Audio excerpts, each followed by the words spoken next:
different policy fields or policy objectives which are in the treaty, how they influence indirectly or directly national forest policies. And I've taken out a selection of some that are actually in the pipeline as we speak, or that will be in the next couple of months and years. And just to maybe give you an introduction through some of the abbreviations. So we have the timber regulation that's coming into force next year, which has to have implementation rules put in place. There's the recent presentation of the LULUCF proposal from the EU, that's land use and land use change in forestry, so the accounting rules for those. Horizon 2020 will be the new research program for the EU, and we have, of course, the review of the EU forest strategy. There is European Innovation Partnership on raw materials, maybe more marginal to us, but still influencing, and the Roadmap of Green Economy, the overarching EU platform for 2020 to have sustainable, inclusive and smart growth. That was also mentioned here this morning.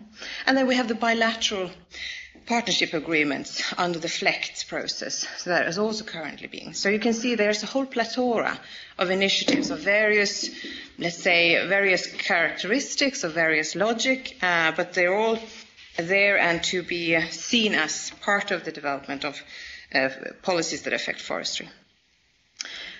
Starting with the EU, of course, I think it would be appropriate to give the EU Swedish views on EU-related forest-related policy development. So, once to just set the scene, first of all, member states are responsible for the development and implementation of their forest policies. And it was already mentioned several times, there's not a specific legal basis for a common EU forest policy. However, and this is a known fact, there is strong influence on our sector from other common policy areas. They've been mentioned before. It's environment, trade, energy, climate change.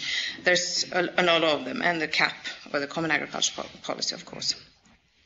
So where we have this influence, of course, it's very important to have guiding principle on how will then the EU work with those influences that will occur.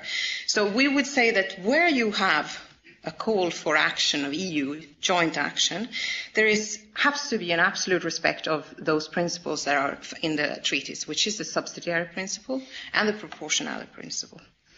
In addition to this, Sweden is very keen on having impact assessments that, in a higher degree than previously, calculate and take into account the effects that any